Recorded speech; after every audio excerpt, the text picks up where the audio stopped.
மோசே என கூறி கடலை இரண்டாக பிளக்க சென்ற நபருக்கு நடந்த சோகம். நான் தான் மோசே, நான் செங்கடலை இரண்டாக பிளக்கப் போகிறேன் என கூறி நபர் ஒருவர் கடலுக்குள்ளாக சென்று அலைகளில் சிக்கும் காட்சிகள் தற்போது சமூக வலைதளங்களில் வைரலாகி பலராலும் விமர்சிக்கப்பட்டு வருகிறது. ஆப்பிரிக்க நாடுகளில் ஒன்றான நைஜீரியா நாட்டில் நபர் ஒருவர் தன்னுடன் சில நபர்களை சேர்த்து கொண்டு கடற்கரைக்கு சென்றுள்ளார். பின்னர் அவரோடு வந்த நபர்கள் கடற்கரையில் முழங்காலில் நின்று வேதாகமத்தை வாசிக்கவே கையில் கோலுடன் வந்த அந்த நபர், நான் மோசே செய்த அற்புதத்தை இப்போது செய்ய போகிறேன் என்று கூறி கடலுக்குள்ளாக செல்கிறார்.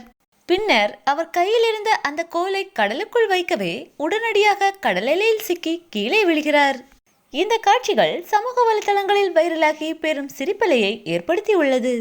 அது மட்டுமல்லாது இந்த காட்சிகளை பார்த்த பிற மதத்தினர் பலரும் விமர்சித்து வருகின்றனர்.